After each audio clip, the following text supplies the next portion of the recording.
Kenapa embrio awak selalu abnormal? Masalahnya mungkin bukan DNA, tapi cairan dalam telur. Ramai orang fikir embrio abnormal hanya sebab masalah genetik. Tapi kajian baru tunjuk satu faktor penting. Nama dia cytoplasma. Cytoplasma itu macam persekitaran dalam telur. Di situ ada tenaga, nutrisi dan mesin untuk bantu embrio membesar. Kalau cytoplasma lemah, embrio susah untuk membahagi dan risiko embrio jadi abnormal meningkat. Apa yang boleh buat cytoplasma lemah?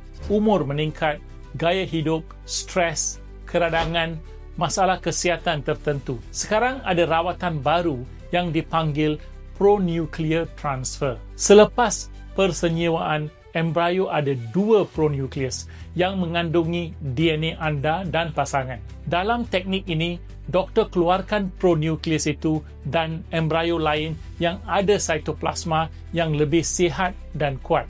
DNA anda masih sama. Yang berubah hanyalah persekitaran dan tenaga yang menyokong embrio. Anda kekalkan genetik anda, tapi anda beri embrio satu enjin yang lebih kuat. Teknik ini masih baru dan tidak semua pusat IVF ada. Tapi untuk pesakit yang berkali-kali dapat embrio abnormal, ini boleh jadi harapan. Jika anda mahu saya terangkan siapa yang sesuai untuk rawatan ini, komen nak saya buat video bahagian kedua.